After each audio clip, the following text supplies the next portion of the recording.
Rayalaseema lift irrigation అనేది రాయలసీమ ప్రాంతానికి ఒక జీవనాడి లాంటిది. ఎందుకంటే రాయలసీమ ప్రాంతం ఎప్పుడు కూడా కరువు కాటకాలతో నిజంగా రైతు ఎప్పుడు కూడా ఇబ్బంది పడే పరిస్థితి ఉండేది. ఆనాడు దివంగత నేత రాజశేఖర రెడ్డి గారు రాయలసీమ ప్రాంతానికి సాగునీరు తాగునీరు అందించాలని ఆ రోజుల్లో పోతిరెడ్డిపాడు హెడ్ రెగ్యులేటర్ సామర్థ్యం పెంచాలంటే ఆ రోజు సొంత పార్టీలోనే కాంగ్రెస్ పార్టీలోనే చాలామంది వ్యతిరేకించడం జరిగింది. లేదయ్యా, రాయలసీమ ప్రాంతం అన్ని ప్రాంతాల కన్నా వెనుకబడ్డ ప్రాంతం ఇది, ఆ ప్రాంతానికి మాకు జన్మనిచ్చిన ప్రాంతం, ఆ ప్రాంతానికి సాగునీరు తాగునీరు ఇవ్వాల్సిన బాధ్యత నా మీద ఉంది అని ఆయన ఆ రోజు ఎంతమంది దాన్ని అడ్డగించినా ఆ రోజు కాంగ్రెస్ పార్టీ హైకమాండ్కి కూడా ఈయన మీద ఫిర్యాదు చేసినా కూడా ఏది లెక్క చేయకుండా ఆ రోజు సామర్థ్యాన్ని పెంచడం జరిగింది. తరువాత గాలి నగిరేలు ప్రాజెక్టు కాలువలు కావచ్చు, ఆ రోజు గెండికోట కావచ్చు, ఈరోజు అన్ని ప్రాజెక్టులు కూడా రాజశేఖర రెడ్డి గారి హయాంలో పరుగులు తీయడం జరిగింది. కానీ రాజశేఖర రెడ్డి గారి మరణం తర్వాత రాయలసీమ ప్రాంతానికి చంద్రబాబు నాయుడు గారు అధికారంలోకి ముఖ్యమంత్రి అయిన తర్వాత ఏది చిన్న ప్రాజెక్టుల గురించి చిన్న అభివృద్ధి కూడా జరిగిన దాఖలాలు లేవు. తరువాత జగన్మోహన్ రెడ్డి గారు ముఖ్యమంత్రి అయిన తర్వాత నిజంగా రాయలసీమ లిఫ్ట్ ఇరిగేషన్ పనులన్నీ 90% పూర్తి చేసి ఇంకా కనీసం మోటార్లు బిగించే స్థాయి ఉన్నప్పుడు ఈరోజు నిజంగా ప్రభుత్వం మారడం, ఏదైనా ఒక ప్రభుత్వం మంచి పని చేసినప్పుడు అది ఆ ప్రభుత్వం అధికారం కోల్పోతే మళ్ళా వచ్చిన ప్రభుత్వాలు పూర్తి చేయాల్సిన బాధ్యత ఆ ప్రభుత్వాలపై ఉంటుంది. ఎందుకంటే చంద్రబాబు నాయుడు కూడా రాయలసీమ ప్రాంత వాసే కాబట్టి నిజంగా అది పూర్తి చేస్తారని రాయలసీమ ప్రజానీకం ఎదురు చూశారు. కానీ ఆ రోజు అసెంబ్లీలో రేవంత్ రెడ్డి గారు మాట్లాడుతూ ఒకటే మాట్లాడడం జరిగింది, చంద్రబాబు నాయుడు గారు నాకున్న సన్నిహితంతో నేను దాన్ని ఆపగలిగాను అని ఆయన మాట్లాడడం చాలా నిజంగా. ఎందుకంటే దానిపై ఇక్కడుండే ముఖ్యమంత్రి గారు ఎలాంటి స్పందన కూడా లేకపోవడం ఇది తీవ్రంగా కూడా బాధించే విషయం.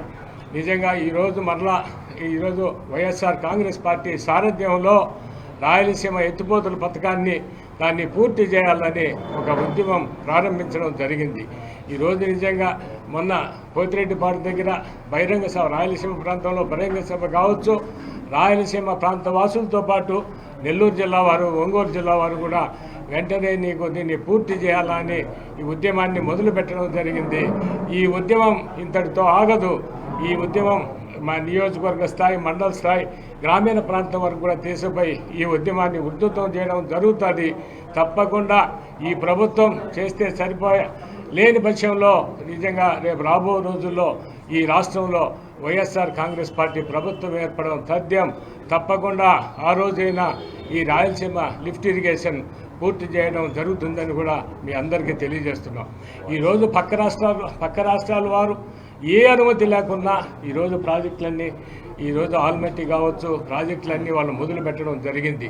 కానీ ఈరోజు తెలుగుదేశం పార్టీ నాయకులు ఒకటే చెప్తారు, ఏమయ్యా అనుమతులు లేకుండా ఈరోజు వైఎస్ఆర్ కాంగ్రెస్ పార్టీ ప్రభుత్వం కావచ్చు, జగన్మోహన్ రెడ్డి గారు కావచ్చు ఈ ప్రాజెక్టు మొదలు పెట్టడం జరిగింది. కానీ వారు పక్క రాష్ట్రాల వారు అనుమతులు లేకుండా మొదలుపెట్టినప్పుడు మనకు అన్యాయం జరుగుతుంది, మనకు కూడా న్యాయం జరగాల అనే ఆలోచనతో రాయలసీమ లిఫ్ట్ ఇరిగేషన్ మొదలుపెట్టి దాదాపు 90% పనులు పూర్తి చేయడం జరిగింది. ఇంకేదో కొద్ది శాతం మిగిలితే అది పూర్తి చేస్తారనుకుంటే దాన్ని నిజంగా ఖరాఖండిగా రేవంత్ రెడ్డి గారు ఒక అసెంబ్లీలోనే మాట్లాడడం జరిగింది. ఇదేదో పక్కన మాట్లాడిన మాటలు కాదు, నాకు చంద్రబాబు నాయుడు గారికి ఉన్న సన్నిహితంతో ఈ ప్రాజెక్టు, ఈ లిఫ్ట్ ఇరిగేషన్ నేను ఆపగలిగాను అని మాట్లాడడం చాలా దుర్మార్గమైన చర్య. తప్పకుండా ఈ ఉద్యమం, ఈ ప్రాజెక్టు, ఈ రాయలసీమ లిఫ్ట్ ఇరిగేషన్ ప్రారంభించే వరకు కూడా ఈ ఉద్యమం ఆగదని తెలియజేస్తూ, అదేవిధంగా రేపు రాబో రోజుల్లో వైఎస్ఆర్ కాంగ్రెస్ పార్టీ ప్రభుత్వం ఏర్పడి జగన్మోహన్ రెడ్డి గారు ముఖ్యమంత్రి అయినప్పుడు తప్పకుండా ఈ రాయలసీమ లిఫ్ట్ ఇరిగేషన్ పూర్తి చేసి పైన ఉన్న దివంగత నేత రాజశేఖర రెడ్డి గారు కూడా ఆయన ఆత్మకు కూడా శాంతి చేకూరుతుందని తెలియజేస్తున్నారు. రాయలసీమ ప్రాజెక్టులు ఈ రాష్ట్రంలో అత్యంత వర్షపాతం తక్కువ ఉన్న జిల్లాలు రాయలసీమలో ఉన్న జిల్లాలు. మనకున్న నీటి ఆధారం పోతిరెడ్డిపాడు నుంచి వస్తే తప్పనిచ్చి రాయలసీమకు నీళ్ళు వచ్చే అవకాశమే లేదు. రాజశేఖర రెడ్డి గారు ఆనాడు ఆయన తీసుకున్న ఒక సాహసోపేతమైన నిర్ణయం వలన దాన్ని 40,000-44,000 క్యూసెక్లకు దాన్ని చేయడం ద్వారా మనం గాలేరు నగరికి కానీ హంద్రీనీవాకు కానీ నీళ్లు తెచ్చుకునే అవకాశం వచ్చింది, తెలుగంగకు కూడా. మరి ఇటువంటి పరిస్థితి అంతా ఎక్కడి నుంచి వస్తుందంటే శ్రీశైలంలో వెనక ఉన్న జలాల నుంచి మనం తీసుకోవాల్సిందే తప్పనిచ్చి ముందు పక్కకు పోయి డ్యాంలో నుంచి అవతల పక్కకు పోయే నీళ్లు మనకు రావు. అవన్నీ కూడా కోస్తాకు పోయే వాటరే. ఈరోజు వెనక పక్క నుంచి మనం తీసుకోవాలనుకుంటే అక్కడ తెలంగాణ వాళ్ళు దాదాపు 800 అడుగుల నుంచో ఇంకా కింద నుంచి కూడా లిఫ్ట్ చేసి నీళ్ళన్నీ కూడా మహబూబ్నగర్ జిల్లాకు అట్లా రంగారెడ్డి జిల్లాకు తీసుకుపోయే అవకాశాలు వాళ్ళు డెవలప్ చేసుకుంటున్నారు ఈరోజు. అది స్పష్టంగా రేవంత్ రెడ్డి గారు కూడా చెప్పడం జరిగింది.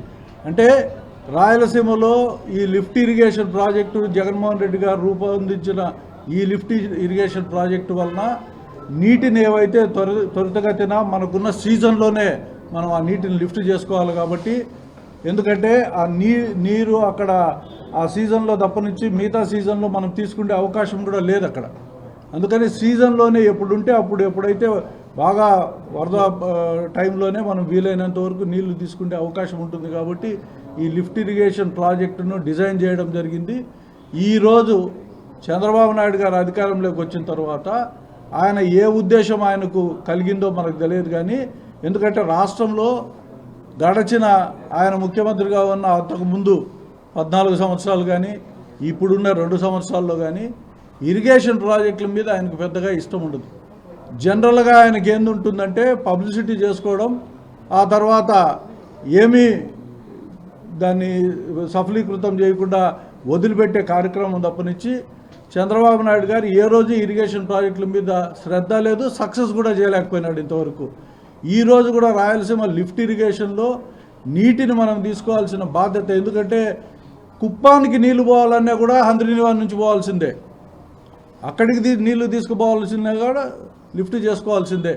ఇటువంటి కార్యక్రమాన్ని ఆయన ఈరోజు ఎందుకో భయపడి తెలంగాణ ప్రజల్లో తెలంగాణ ముఖ్యమంత్రి గారు చెప్పినట్లు ఆయనకున్న సన్నిహిత సంబంధాలు ఆ లావాదేవీలు మనకు తెలియదు. కానీ కాకపోతే ఆయన మాటని ఈయన విన్నాడు కాబట్టి ఈరోజు ఈ లిఫ్ట్ ఇరిగేషన్ ప్రాజెక్టును పక్కన పెట్టడం చాలా దారుణం. దీన్ని ఉద్యమించాల్సిన బాధ్యత ప్రతి ఒక్క పౌరుడు, రాయలసీమలో ఉన్న పౌరుడి పైన అందరి మీద ఉంది. ఖచ్చితంగా మనం ఉద్యమం చేపట్టాలా. మన నీటి వాటాను నికర జలాల రూపంలో తెచ్చుకునేదానికి మనం ప్రయత్నం చేయాల్సిన బాధ్యత మనకు ఉందని చెప్పి కూడా ఈ సందర్భంగా తెలియజేస్తాం.